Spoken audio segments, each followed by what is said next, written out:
Awesome. Welcome to the PAX Hospitality Podcast. I'm your host, Loren Daniels, and I'm kind of here just with the crew, with the homies hanging out today. So joining me is Loren. Hello. We got Tim. Hello.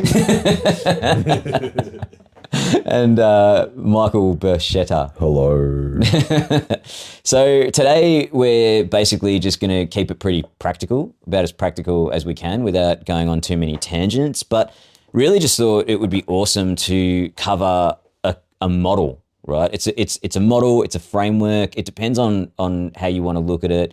It's definitely not a silver bullet. It's definitely not like an operations manual that you can just take and, implement verbatim. But what this is a method of just looking at your business differently. And what these themes are really, really foundational. So anyone who's worked with me over the last few years has just, never gotten sick of me having to just constantly crap on about it. And these 4 words that represent these 4 categories become really, really foundational in terms of how to assess not just your business and your performance. The way that I would really put it, it's a method of assessing your effort and that ratio of like effort to reward. Okay, so if you have a few gaps in these areas, then sometimes you can feel like you're pushing shit uphill. And you kind of feel like, I'm investing all this time into marketing and it's just not returning for me, or I put all this time into like team management, but I'm still not happy with the outcome. So if you've ever felt that way, you can look at this as a bit of a diagnostic that's going to help you look at your business and understand exactly where to point the laser, right? So I feel like that's literally every business owner and or manager has felt like that, or feels like that every day. Totally. And I think that's the thing, right? Like this stuff is really, really simple, but that's why it's also really impactful because it's genuinely really relatable. Yeah. So would you call it a bronze bullet rather than a silver bullet? It's close. It's getting there. Bronze, yeah. Bronze. Maybe it's gold. Oh, golden bullet. Golden eye. Yeah. So I guess like what I thought we'd do is we'd just go over like a quick overview of like what this model is, and then really break down into sections like what, if you feel like there are gaps in your business in any of these areas, like here's what you can sort of do about it. And because I always approach everything from a very niche businessy kind of framework, I thought having you guys along for the ride would be really great to dumb it down. Yeah. How do we get the simplicity out of this? Just to balance me out, not let me go on any ranty tangents. No motorcycle analogies required. I'll definitely try to constrain myself a little bit. I guess like in a nutshell, right, it's like this model, this framework, it's really, really basic, okay? It's 4 words. That's it. It's identity, product, consistency, and promo. Now, if you just stop listening to this podcast now and you just take those 4 words and you just think about your business, all right, and you score each of those words out of 10, right? You just apply each of those lenses over your business, you're going to see instantly where there are some really important gaps. And very, very quickly, you'll ascertain that all I need to do this week is focus on that shit, not the 17 spot fires that you're probably going to get sucked into. And what the identification of those gaps is it's probably going to also tell you why you have those spot fires in the first place. So as just a quick snapshot, right, before we get into the nitty gritty, think of this like a pyramid. All right, so imagine a pyramid divided into 4 equal areas. The bottom layer, which is foundational, is identity. All right, then you got to build product on top of that. Then you got to build consistency on top of that if you want repeat trade. And then you build promo on top of that. Okay, and what tends to happen is in a lot of businesses, you can sometimes see that there's a bit of a cart and horse problem going on, right? Where you're investing in certain areas before you've got a good enough foundation on the tier before. So think of it this way, right? Like identity is absolutely critical because what your identity does is it tells not just you, but it tells all your staff and it tells all your customers and the wider public who you are and why you matter, right? It tells people what is how are you differentiated, in your market? What are you trying to achieve? What's your mission? What's your purpose? Why do you exist, right? You should be able to explain that in a couple of sentences, and it needs to be 2 things. It needs to be clear and it needs to be compelling. Okay, I think often you see examples of businesses where they just do one or the other. You know, they'll have a really clear statement. It'll be like, our mission is to provide really amazing hospitality and a profitable, you know, business in our market. It's like, yeah. Cool. I guess for so many people, product would come first naturally because that's where their skill set lies. And absolutely, identity is like, I don't know, make really good hamburgers. Yeah, so true. And it's hard because it's hard to. It's just one of those conversations that I think a lot. It's hard to articulate. You know, it's not that easy, right? But basically, if you haven't nailed that, right? Like if you are one or the other, if you're really, really clear, but it's not that compelling, no one's going to really give a shit. And at the same time, sometimes it can be really compelling and just not that clear. How many times do you speak to someone and they're like, our entire mission is to just completely disrupt the industry and find new ways to provide really warm hospitality that's never been done. And you're just like, whoa, okay, take a breath. Like, I'm really inspired right now, but I have no idea what the fuck you're actually doing. You know, so that identity statement, right? It's got to be clear. It's got to be compelling, right? Now, if you don't have that, all right, think about what happens now when you focus on product. Okay, how do you know if you're actually making the right thing? So product in hospitality is really two things. Okay, it's service and it's your menu, right? Drinks and food, right? It's a service and your offerings. But if why you exist isn't clear, how do you know if you're executing on it properly? Right? It's really, really hard. And what makes it even more difficult is all the 1%ers, right? So, you know, you might say that like, you know, I'm going to just open a really cool wine bar. I'm going to open a really cool restaurant. And I just want it to be, you know, fun and vibey and accessible. Is that yours for Bar Levity, Michael? That's pretty much the MO for... Did you have that though? Did you start with that? Like what did you start with? I mean, I think Liberty had a great one. What was the Liberty? A place for everyone to drink everything. Yeah. Was the thing. Yeah. Like we came up with that before we opened. And so you were really thinking in that framing before. Yeah, but not knowing we're doing the right thing. Yeah. Right. We just intuitively did it. And it's the classic thing when you've got multiple owners in a venue there every day, that can make adjustments as you go, but then also have the time and space to do it up front. We kind of accidentally did it, right? But you're asking the two important questions. What are we doing and who is it for? Exactly. Before you go, okay, now I'm going to build a restaurant there. Yeah, and then that's how the name was born out of that as well. Yeah. It's like liberation. There you go. You know, shedding the skin of fine dining. Yeah. Wanting a place that had touch points of fine dining without the bullshit, blah, blah, blah, blah. All that stuff came really naturally for us. But it's not... it's only now in reflection that we're like, oh, we actually did the right process, right? You did it it worked, yeah. But what's great though, it's such a great proof of concept. It's such a good bit of evidence that identity statement is foundational. Definitely, because once you identified that, the name made sense. Yeah. You know, then think about the fucking psycho list that you had. Yeah. Right, that starts to make sense. Yeah. Whereas if you don't have that statement, suddenly there's now you got to argue every day as business partners. Why is the list so big? Why are we holding $70,000 worth of wine? Yeah. Do you know? Whereas it's like no, because that's what we're trying to do. Yeah. Now the execution is measurable, right? Yeah. You can quantify it and qualify it, but without that statement, it becomes ambiguous. Yeah, and we just off the back of that, then we naturally did it for Capitano and then Falco as well. There you go. But going one step back again.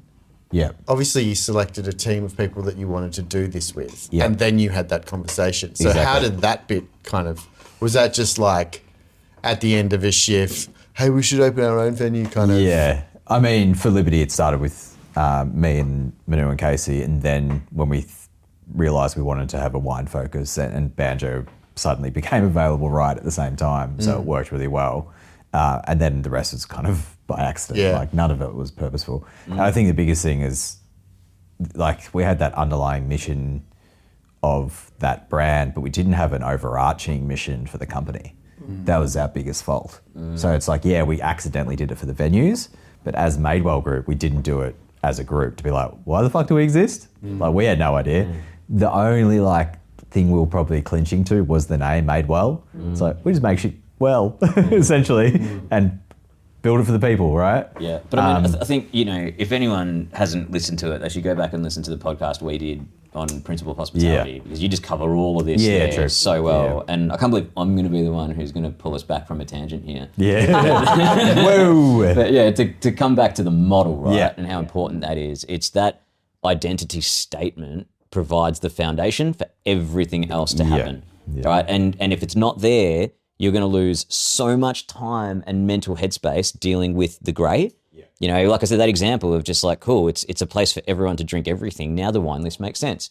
If you didn't have that statement, you're going to go around in circles every week around, is the list right? Should we get more of that? Yeah, and also subtext to that statement of what that means when we're building the wine list. Sure. And Badger and I, from day one, were always like, well, we hate going, this is 10 years ago, remember? So not slating people now, but 10 years ago, you couldn't go to a wine bar and have a good cocktail. Right. And you couldn't go to a cocktail bar and have a good glass of wine. Yeah. And you couldn't go to a beer venue and have any of those other things. So the idea was like everything on the list had to be as good as the wine list. Yeah, got it. So the idea it was for everyone meant that you could be a beer drinker, wine drinker, cocktail drinker, and have a great.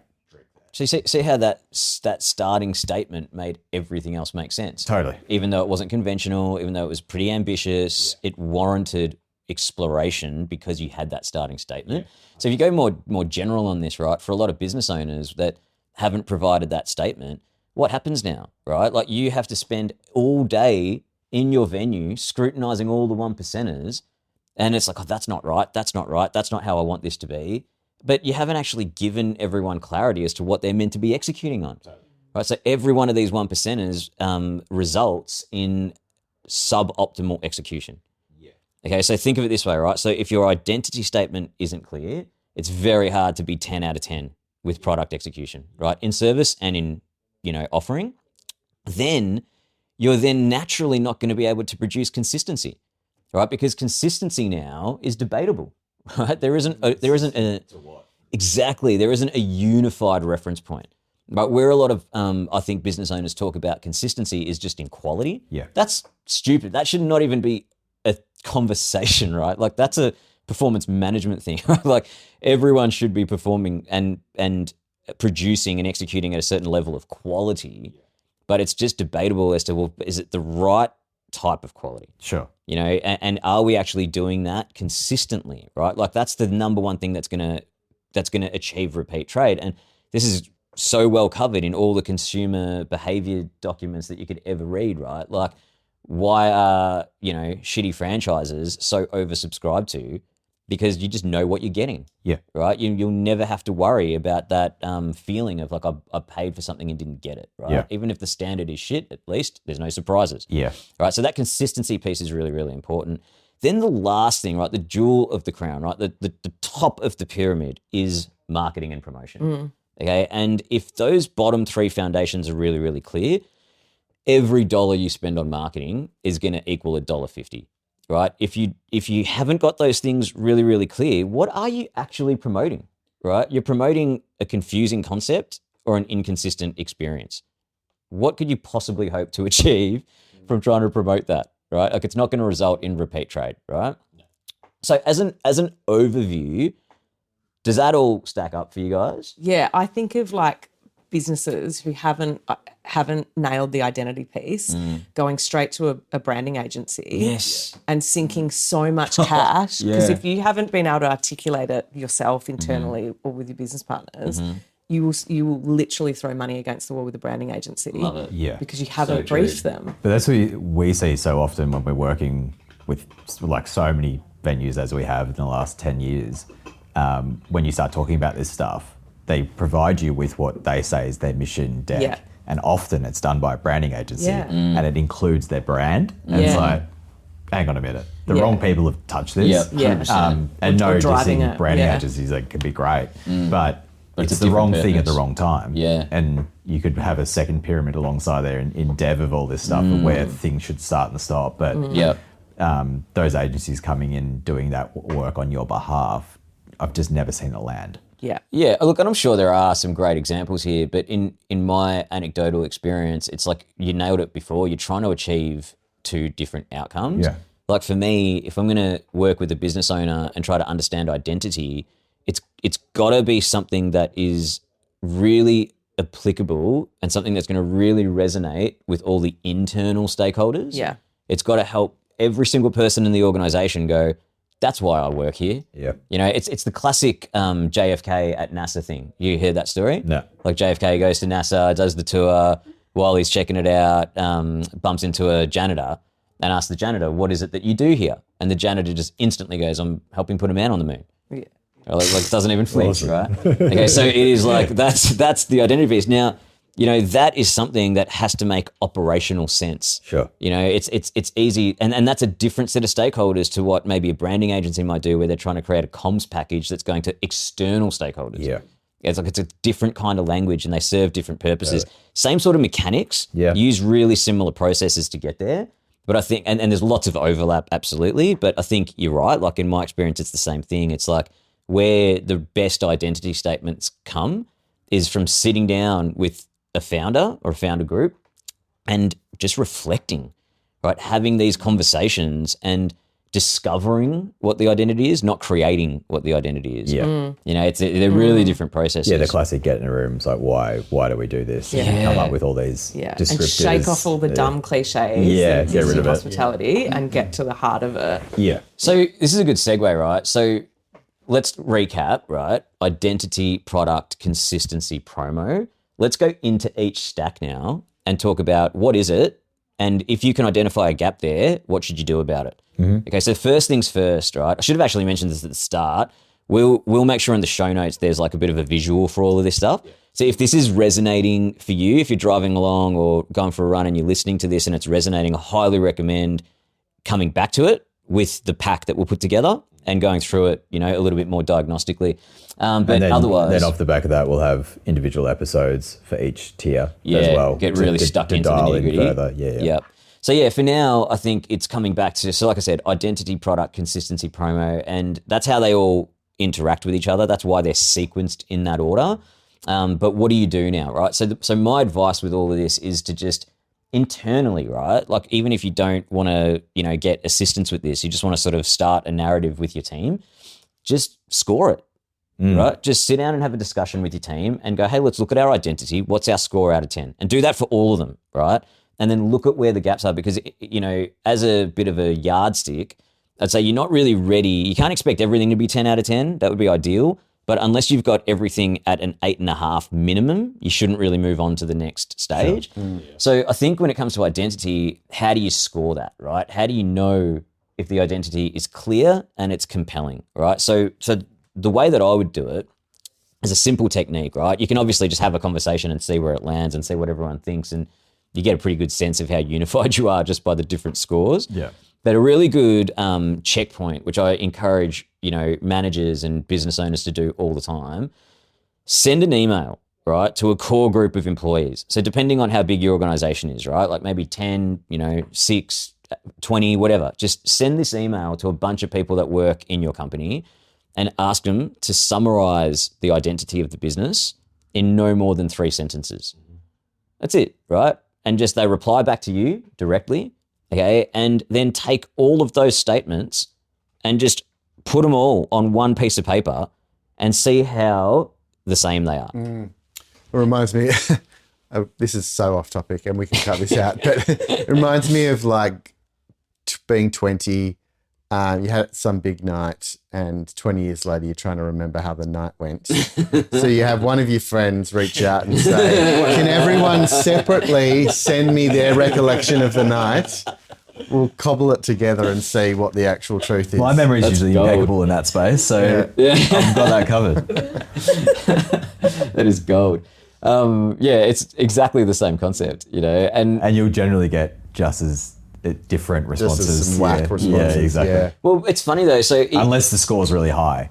yeah, no, but that's not like where it ends, because what I've seen in the past is sometimes people just have a really high score out the gate where you just get, let's just say, for instance, it's a head count of a couple hundred and they send this out to 30 people, all right? So, you know, somewhere in that 10%, whatever, all right? And you sort of get that and you look at it and sometimes they're just like, oh man, everyone nailed this, but it's just not compelling. Sure. Yeah. It's just like, what does it mean? our job here, our identity is to provide really good food, service, and beverages to the public in Melbourne.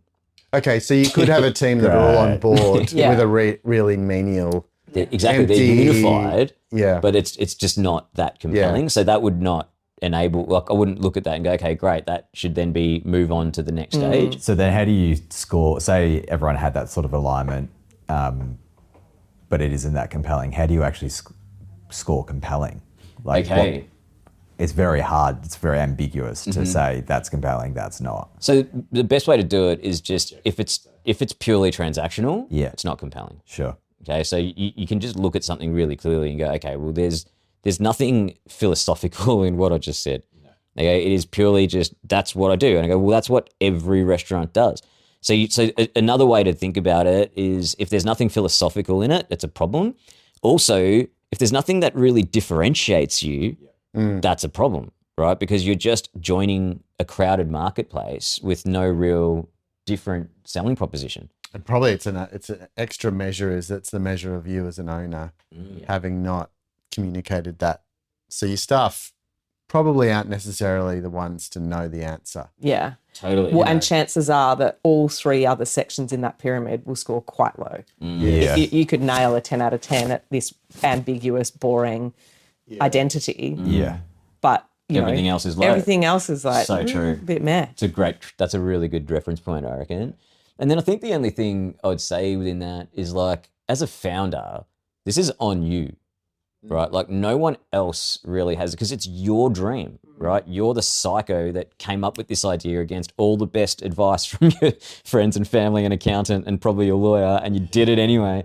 And you've made all these sacrifices. You've not gone to weddings. You never see your mates anymore. You've done that. Something is driving that is fucking compelling.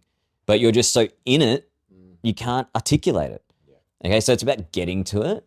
Okay, so this is where the fun part happens, right? Because I think if you can look at that, or maybe before we jump into that, if you look at that and go, okay, you know what, there's so much compelling shit here, but we are just 17 degrees of separation apart. Like no two statements were even the same. Yeah. Okay, then that is your instant indication that you got to refine it. Yeah. Right, you got to make it really clear, and it's not a group thing. It's not, let's just get everyone together and talk about what it should be. You got to own it. Yeah, yeah. I would overhear things a lot, like in the reservation rooms of restaurants, and like the cringe moments where somebody's describing, we're a French-style fine dining restaurant. It's like, far out, my ears are bleeding. Yeah. That is so far away from the intent of what we are, yet it hasn't been communicated properly to the people who are talking to our customers. Yeah, it's massive. So, I think like therein lies the problem, right? Is you kind of go, okay, I've checked it out and either it wasn't compelling enough or it was not clear enough. Yeah, right? so That's people are one of the two. interpreting it. Was the classic founder thing of, they just don't get it. Yeah. And that's internal and external. Sure. They just don't get it, as in my staff don't quite understand what I'm trying to do here. Or customers just don't quite get what we're trying to do here. Yeah. Which is a direct lead on from not having that mission on lock with your team, because then they can't communicate that to guests. I mean, it's also in no way a justification of how you're performing, right? You can't just go, oh, well, the market don't get it, so my business is losing money. Yeah. And if they don't get it, it's their fault. It's their problem. I mean, it's the classic thing in service of people saying, well, we had a lot of guests in tonight that didn't quite get what we do. It's like, fuck me. That's on you. That's on you. Yeah. So I guess like if you arrive at this point where it's like, I really need to try to bed this down, right? Like I really need to get a clear identity statement. What do you do? Right. So like we said, we're going to do more episodes on this where we'll get really deep into it, but just give people some breadcrumbs, right? So like what can you do? So one of the first things is like a go-to for me is trying to build a sentence structure that is based on is to, so that. Okay. So you got to try and fill in the blanks. Okay. And a good way to do this, believe it or not, is just with some Post-it notes on a wall. Right, and you just go, the purpose of my business is to put some answers in there, so that put some answers in there. This could get really Dr. Zeusy really quickly if you're not careful as well. Well, it's good. Why that's a good method though is because sometimes, the is to is the so that. And sometimes it's the other way around. And also where a lot of these statements fall down is you don't have both. Sometimes you come up with something that is like the purpose of this business is to da-da-da, but then there's no real outcome attached to it. And so you don't really have like a closed kind of statement. Even if you go back to the Liberty one, right? Like you can see how that's a closed statement, right? Because the purpose is to create a space for everyone to drink so that they can drink everything. Yeah. Or however you've said it, right? But you can see how that fits nicely into that. Whereas if you didn't have that last statement, it's just too broad. Sure. It's a place for everyone to drink everything. Like how do you close the loop on that? So anyway, I guess like using just a basic sentence structure and filling that out is really, really useful. But the downside to that method is it can also just get really functional. Or vague. Yeah, exactly. And I think the only way to end up with something that you can articulate simply is to just go fully into the K-hole of like, why the fuck did I do this? What drives me as a person? What is my meaning? Like what has happened in my career that's brought me to this moment? And this is where it gets really intense, right? Because some of the frameworks that you can adopt when it comes to this are proven, right? They're really, really, really effective, but they need to be handled like plutonium, right? Because, it's really asking you to get out of your comfort zone. It's really asking you to do some very, very deep reflection and probably open a few cans of worms as to who you are as a person, what makes you unique, and where do you find meaning, right? And this is where it gets really kind of a bit kumbaya and a little bit woo-woo. And we've had a conversation before, I'm sure it was on a podcast, where, we talked about why don't people do it? The evidence is fucking everywhere, right? Like you can see it. There's so much data on this that shows that a really clear articulation of purpose is going to enable you to outperform, the market by like one standard deviation at least. So why isn't everyone just seeing that and going, well, that should be our number one priority? Not just go in and open the business. Like then nail that. You could apply that thing into any part of the pyramid as to why people do or do not do it. And it's usually because where that person characterizes themselves against those 4 points, and if they believe it actually applies to them. Because there's people that on the marketing side be like, I've got that covered because I understand social media. It's like, fucking hell, that's not even one. That's one out of 10 things in marketing. Or there's the people that look at the identity piecing and are so against the woo-woo stuff in their life and not ready to go there personally that they'll just skip that. Sure. Or they'll look at product and think, it's a bit tech sounding. Why would I focus on that? I cook burgers. Sure. That's pretty easy. But I'd challenge that in the sense that I think everything in the latter three echelons becomes a lot more quantifiable if that foundation is set. Definitely. Because if it's more about like, hey, I haven't achieved the right level of product execution. Yeah. Why haven't I done that? Yeah. Is well, because A, you probably just didn't have the right anchor. And B, now that you do have the focus, you can make everything measurable. Yeah. Or haven't achieved the right amount of consistency. That's a personnel thing. Yeah. Right? You probably haven't achieved the right administrative architecture that you need so that you're getting the right financial reporting, you're getting the right performance management, growth and develop system, so that's all really tangible. And it's like, okay, well, you don't need to reinvent the wheel on that. And if you can look at it and go, I've got consistency is not occurring here because I've just got a bit of a culture problem. Dude, just take that toolkit and implement the known things that work. A walk-in group, a menu change, and a queue at the bar. Does this sound like your venue? Square's hospitality tools keep your business moving. Live menus that you can update on the fly, table management, and mobile payments. So staff can focus on your guests and not play guesswork. Keep service personal and let Square handle the rest. Head to squareup.com to see how Square can power your hospo business. But when it comes to, articulation of purpose, it's like, why haven't I done that yet?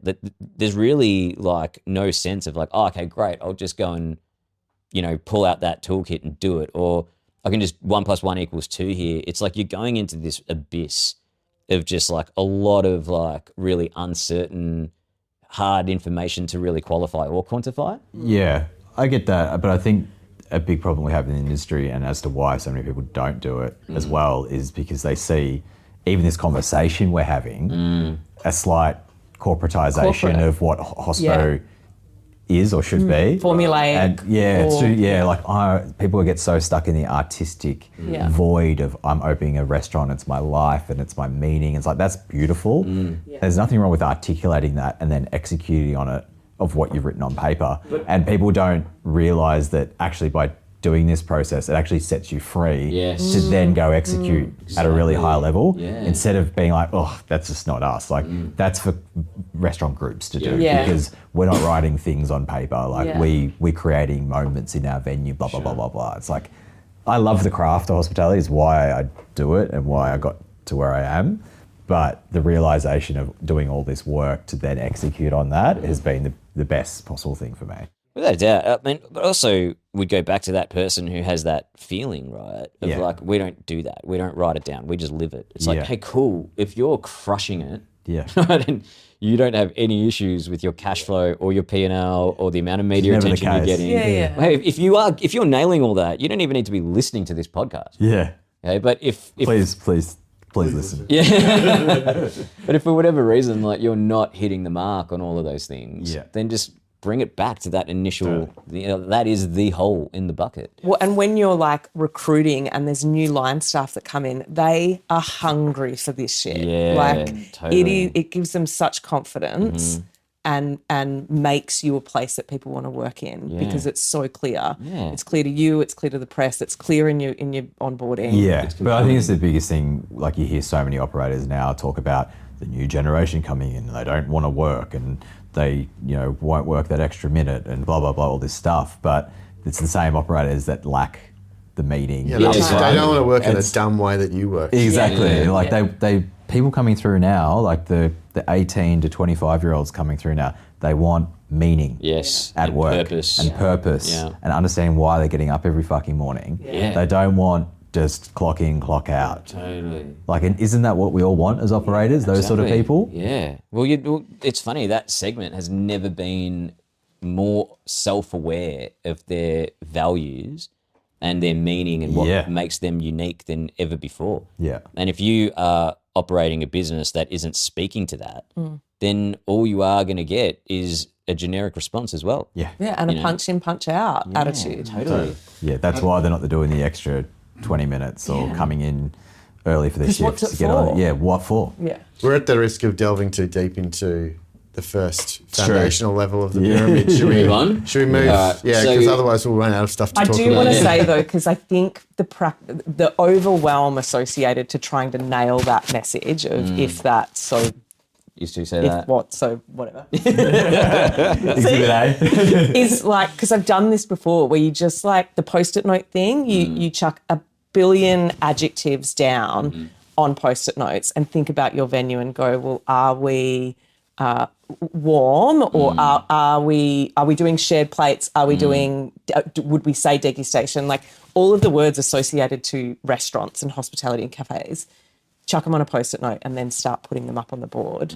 And then you'll start to go, okay, I know exactly what we aren't. Yeah, exactly. And then go back to if. Yeah. And it's pretty rare that people nail it in a day. So absolutely not. Throw it on a board or in a shared doc with if you've got a business partner and walk away from it and then digest for a week. It is and so then things helpful. will pop up at 3 a.m. when you wake up. You're like, oh, that's the thing. That's the thing. And then you add to it. And well, because you just, it's how long is a piece of string? It's that classic Dalai Lama thing where it's like, how long does it take to achieve enlightenment? And he's like, well, it could take a lifetime or it could happen the very next moment. So you may as well start meditating now. Yeah. And I think it's a great way to round this out is that, you don't have to nail it in one session, right? But it's something that evolves, right? So whatever statement resonates for you, take it and stress test it, right? Like just take it into the organization and try it out and see how it lands, and then go from there.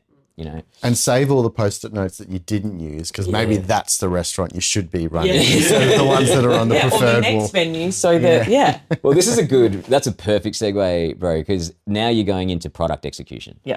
Right? And it's like, okay, well, that maybe because that identity statement wasn't clear, if you've got an issue with product execution, it could be that you're executing the right product, but you're doing it in the wrong location.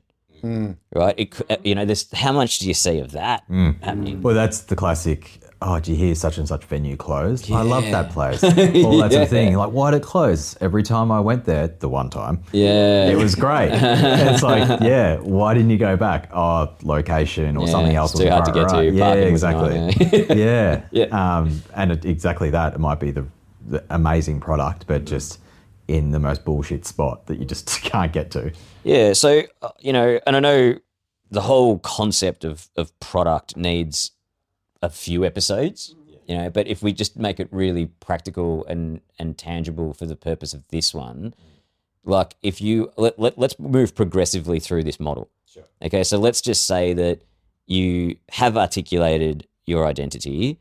Now, how are you going to take that into your organization from a product execution perspective? And definitely going to lean on you for this because it's totally your area. But I'll set you up a little bit. Sure, please. It'd be really embarrassing if I fucked it up. Like, I just think about it is go back to, put yourself in the mindset, right, of like owner-operator, you got this great vision for how you want things to be, but where are you spending a lot of your time, right? Like, is the chef in the kitchen cooking the food exactly the way you want it? And it's probably a no. Unless you are running it in a way where you are standing in the kitchen every minute of the day, being like, don't do that differently. Sure. And in that case, you won't have a chef for very long. Yeah. It's like, what are you now going to do to be able to leverage that statement? Pre-opening, it's definitely trying to understand what the market wants and how the mission of the venue can meet the market. Nice. It's those two things. If you haven't launched yet, it's the intersection of those two things. Yeah, great way to put it. Product market fit. It's product market fit. It's achieving that because I think a lot of people try and engineer something, and just full disclosure, there are venues that pull it off doing it this way, but I would not recommend. The build it and they will come. It's the Atticas of the world where, for 10 years it was impossible to make work. Yeah. And then it was like a 10-year overnight success, right? Yeah, if there's that's 1% of venues that can do that. Yeah, right? and the only thing that the successful ones have in common is they had a shitload of access to funding. Yeah. There was just someone keep that was going. able just to keep grinding through that financially and mentally, right? Covering the cliff until you got that Exactly, tipping point. which is so bloody hard, right? Aside from those freaks that manage that and pull off greatness, there's the rest of the humans out there, like us, that need to do the work up front. And the mission stuff is the base work. Then understanding what the market actually wants, and that meeting point I find is like the absolute gold. Yes. Because then you're able to not only fulfill your purpose, but then provide it in a way, package it up in a way with in a neat little bow for the market to digest. Yep. And to be able to do that, I think is, for me, the sweet spot in then being able to also articulate to your future staff. Yeah. And then building the right team to then go and execute on it. Because if you can't articulate it to the incoming team, then good fucking luck articulating it to the market. Yeah. Right? That's right. Because I think if your staff don't get it, your customers definitely No won't way. get it. Yeah. So let's assume then you have opened Sure. and you're already running. Yep. What do you do now? It's always test and learn. Yeah, got it. Always. The biggest downfall I see when people are so staunch on what that product is, that they're like, well, again, like I was saying before, the classic, they just don't get what we do. If you're stuck in that mindset constantly, you can just choose a date to close because it just ain't going to happen unless you're like the ones that can grind it for 10 years and lose money.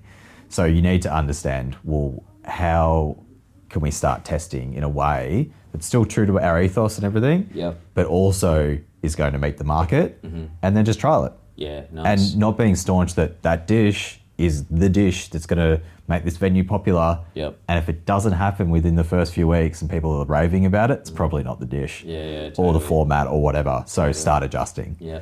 Test and learn. Yeah, test and learn.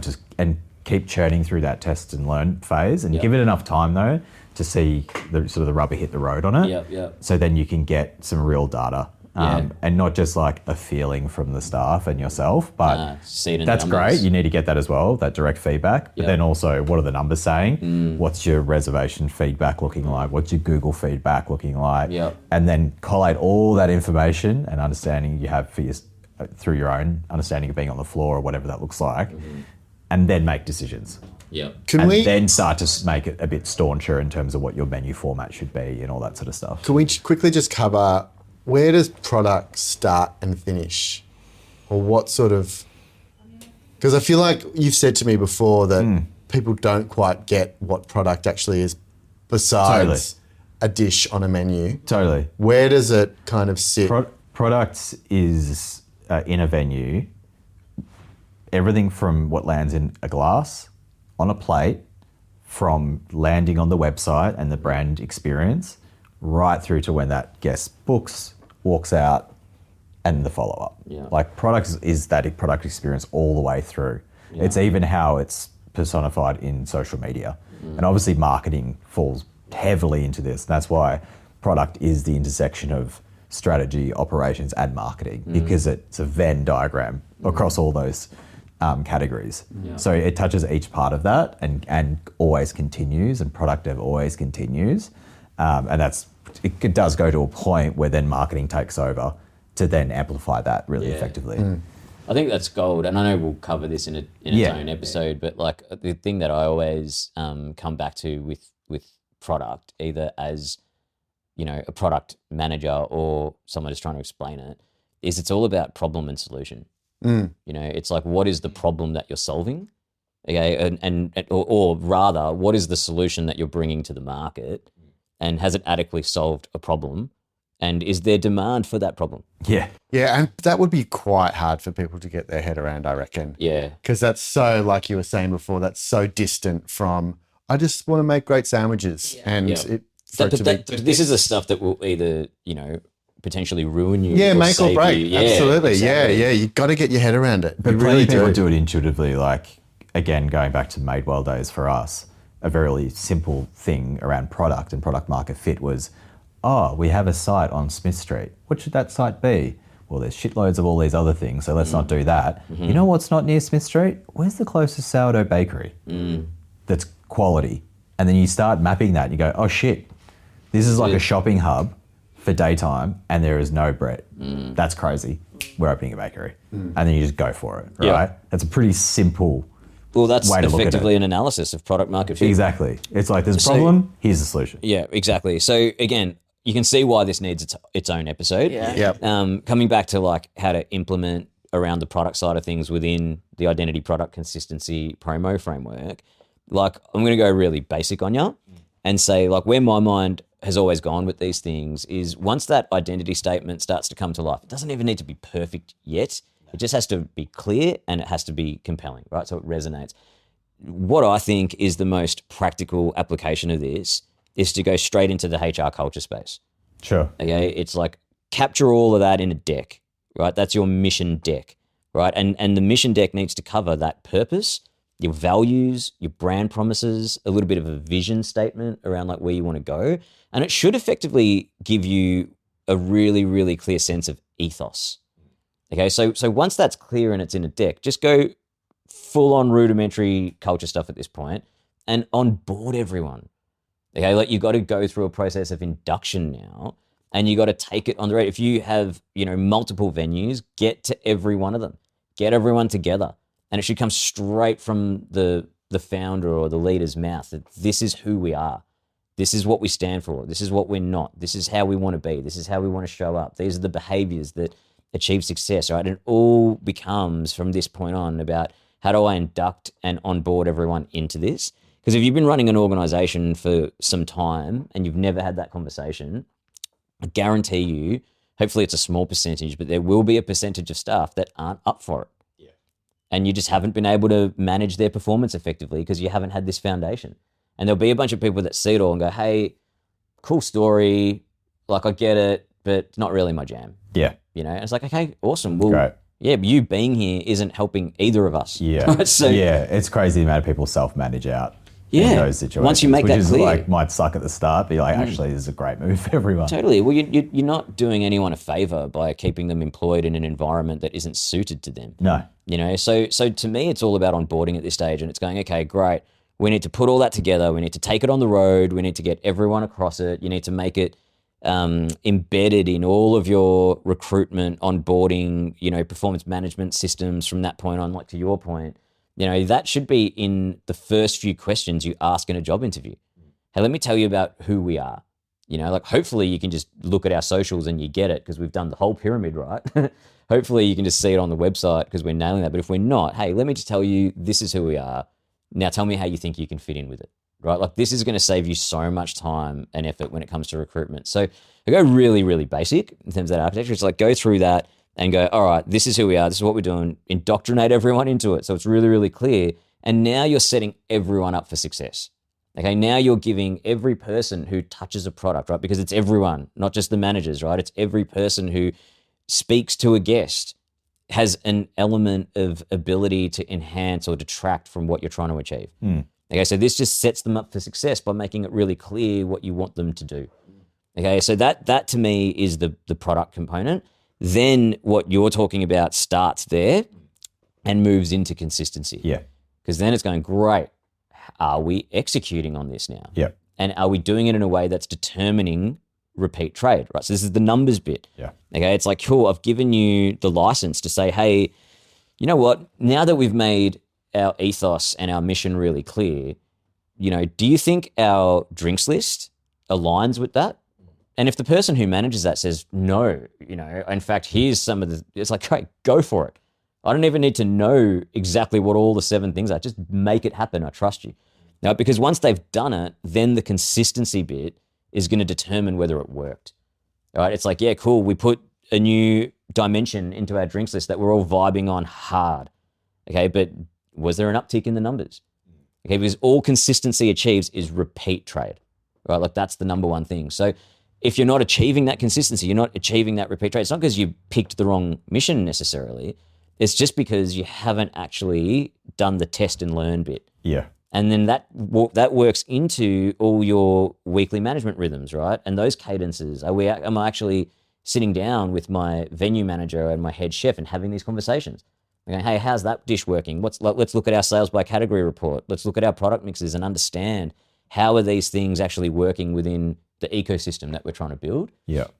So yeah, and then I just think like that what else would you say about consistency? I think consistency, like touching on the data through test and learn, is also not being scared of what the data's telling you as well. Like perfect example, a venue opens and they're like a cool bistro. They've got a great wine list, all this sort of stuff. Let's say that the founders want to have a hat in their venue, and somehow a burger hits the menu, right? And suddenly their number one selling item is that burger. Yeah. And they go, fuck, they look at the data, it's like it's consistently something that's ordered on every table. It's the thing that's getting all the social traction. It's on every fucking best burger list bullshit that goes out there. It's great. And then they come back and they go, fuck, are we a burger restaurant now? Or are we going to be known for that? Yeah. And a lot of people struggle with this sort of stuff because they go, but we didn't set out to do that. That's really bad. It's like, yeah, but the market's telling you your burger's really good and you're getting heaps of leverage on it. Yeah. Make a decision. Yeah, exactly. But feels like there's a very particular framing for that. I mean, I know this is just an example, but when a place that's known for maybe finer dining does a burger, when it's in that framing, it becomes like, well, if they imagine what their burger's like, if they do blah, blah, blah really well. Well, I think it's the thing is like finding just whether it's the burger example or 20 other things, being able to frame it in your venue style, like you're saying, that it's like, oh, cool, it fits with our mission and ethos still, and we're all cool with it. I think when it's a bit of an outlier, sometimes it feels a bit of a stretch for your venue to be serving, but everyone suddenly loves it. You're like, oh shit, we accidentally did it. That's where the beauty lies for me, because that's like some of the best things we did at Liberty and Capitano, total accidents. It's like the Cacio Pepe at Liberty we did for one night, and we served it in a pizza box as a joke, and everyone went mental for it. And I said to Casey, that's got to go on the menu now. He's like, you fought so hard for that not to go on the menu. And it was like the number one dish for so long, right? So let's just snapshot this real quick, right? So working through the framework again, let's just say I've started with identity. I've got it to a 9 out of 10. Okay, I've taken that into product and I've done my onboarding and I've done my induction and it's just changed the whole shape of my company and I'm actually getting a bit of time back as a founder. Yep. Okay. And so now I've got that to a 9 out of 10. Now I'm coming into consistency and consistency is like a 6. Sure. Okay. So what am I doing to fix that? It's usually personnel driven Totally, yeah. and working out where the shortfalls are, whether it's Yeah. we haven't got the right processes in place to achieve consistency either front or back Yep. of house, or it's the wrong person. Yeah. There you Or go. people leading those areas. Yeah. And sometimes it can be a matter of just the processes need to be tightened up and those people just need training. Or it could be like, oh, this person, it's like the test and learn thing. It's like, Yeah. this hasn't quite worked with this person, and being okay with having that conversation, be like, we're going to have to bring someone else in to help you, or it's an exit, right? Yep. Which is honestly, it's like what you said before around, when people self-manage out. It's Yeah. like, it's probably the best thing for everyone as well at that time. We've seen that happen so much, Yeah, where they those people are great in other Yeah. spaces or other venues. They just don't want to get on the bus. Yeah, not quite right in Yeah. that venue, and that's okay. Yeah. So, because I think obviously we're talking about each of these categories really high level. Yeah. Like I don't think we could say that we're a responsible consultancy if we didn't have the really clear toolkits that get you through each one. Exactly. And I know, we'll cover that in, more specific episodes, but just so that there is a clear sense of tangibility through it. Like in terms of like each of those layers, there's also a toolkit, right? Yeah. And to me, it's like, product is the starting point of everything because it is going to ensure that you got the right product market fit. You don't just go down the garden path trying to optimize things that are going to lead you to a business that's never going to be more than 4% or 5% net profit. Yeah. But that concept refinement is really, really critical. And then once you get past that point, everything that gets you through product, execution and operational consistency, everything in those wheelhouses is really coming down to what I would call your administrative architecture. So it is all about financial reporting. It's all about your HR structures and your personnel management, which is still in that HR culture space. And it's like those are the toolkits that really matter. And then everything from that point on culminates at marketing. It's going, great. Well, now, you did the work, you identified what your identity was, you took it on the road, you onboarded everybody, you got really great buy-in, there's great alignment on the menus now and in the service experience with your ethos. You then went into consistency and you identified where we were not setting up people for success. It's like, I can't expect you to be really consistent if I'm not giving you a weekly dashboard that's telling you what your cogs are. Yeah. Right. Or I can't expect you to be, performing at a certain level if I'm not giving you feedback in a reliable way as to what you're doing well and what you need to work on. So say you now fix all of that, okay? And you are now a genuine 9 out of 10 in every category.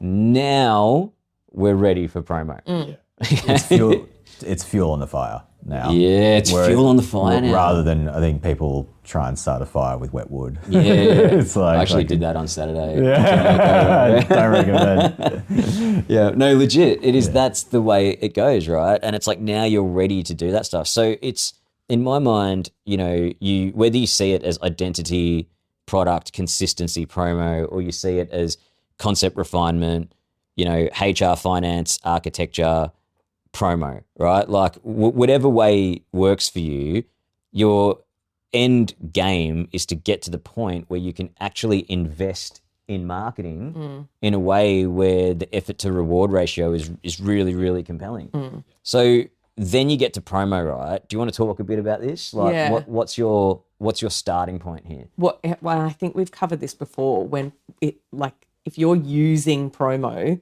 to get you out of not being great at those or not scoring highly in those other parts of the pyramid, you are throwing money against the wall. Even if you see an initial spike, it won't sustain. Absolutely. Because you don't get repeat trade. A PR retainer or a PR project fee is not going to keep you open in 6 months. Or doing the classic, let's do a quick promo. Yeah. We're going to do buy one, get one free burgers. Yeah. And like, great, we sold 200 burgers. Yeah. Those people never come back. Yeah, exactly. Like they're the wrong audience for what you're doing most of the time. Yeah, well, unless you're running grilled. that special 24/7. Yeah, totally. In which case you won't get 200 units every service. No, Yeah.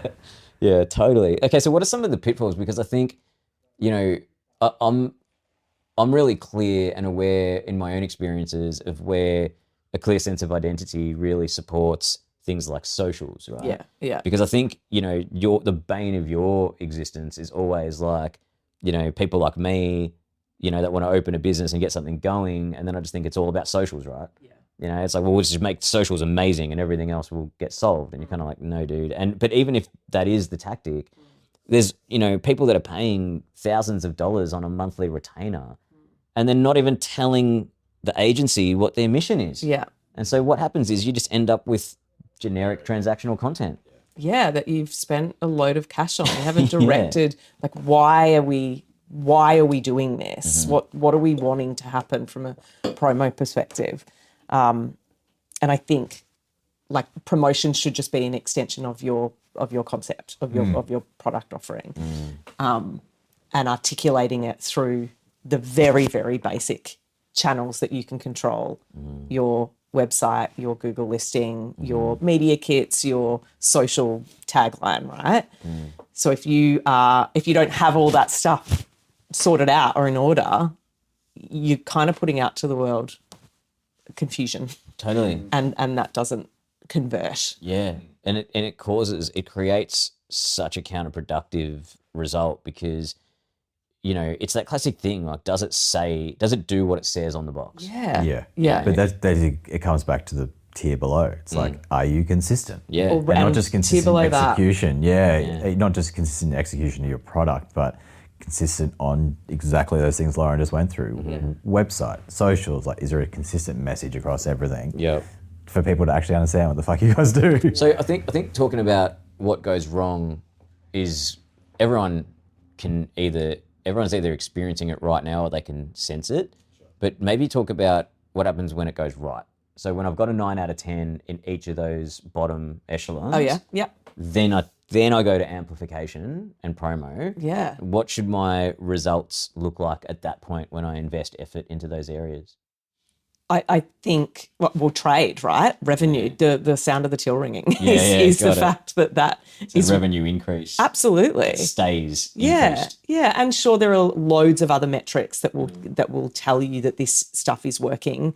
Social media, right? Shares and comments and media coverage, organic media coverage, and increases to your database because people want to hear from you, and hits on your website. Like, all of that will start to happen.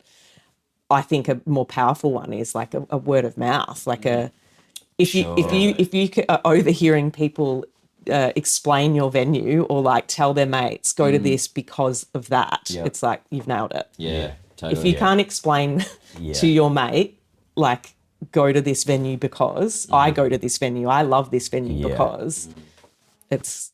Well, I think people are so focused these days now on vanity metrics around socials that they forget the most powerful tool the most powerful thing in your business is word of mouth. Yeah. Because if one of you told me to go to a venue that you'd just been to, that was first time you'd been there, I was like, oh, holy shit, I can't believe I've just found this place. Yeah. There's a 10 times factor more likelihood of me going there. Yeah. Whereas if I see 100 randoms post about it. Yeah. Right. And I think people forget about it. They're like, I just want to see 1 million views on my socials and shares and stuff, which is lovely. But word of mouth is just absolute tippy top of the mountain. Yeah. It's so of the now, thinking about like owner operators that have invested in a agency to help them promote this thing, and the agency's like, awesome, look at all these statistics, it's killing it, and the owner's like, where's the money? No one through the door. So there's a missing piece there in briefing, in like all of those fundamentals. I mean, I'd love for virality to be reframed, because people just assume that's through socials, but virality through word of mouth, your business will be gold doing it that way. Work out how to do that. And word of mouth leads to organic media. Of course. So I think like, you know, it's really basic, right? It's just like, if you haven't invested in those bottom 3 areas and then you go and invest in marketing, all you're doing is amplifying the flaws that exist. So it's a big no-no. You know, it's like get those first 3 things done, and then you can be really strategic around, you know, where to point the laser and do all the epic shit that you've got in your marketing health check and marketing funnel. It's like, then you're going to see the rubber hit the road on all of that stuff. Well, and you know, doing that health check at the moment is like, oh, it's really clear what is missing from articulating who we are. I can't update any of that until Michael's gone and done his bit. Yeah. Because, and then once A lot he's of done, waiting for Michael. hang around, Has he done his job yet? but once that's done, this is so easy. Like, you don't need a marketing agency to come in and do all that part if your product articulation is And I reckon clear. that's why so many market agencies fail with clients is because the client cannot, for the life of them, describe who they are and what they do. Or so it and falls go, apart what do we really want? quickly. And you end up doing the work twice anyway. Absolutely. Yeah. Yeah. So there's, I mean, I feel like we should start wrapping this up. But Yep. the one thing I'll say is that it would almost be good to maybe, I don't know, maybe we can put it in the show notes or something, just like real world examples. Yeah, I did want to ask for some examples, Yeah. but we can save that for there. Well, there's just across like different industries and brands and stuff like that. Like you guys all love this, but there's some epic evidence of this in AFL.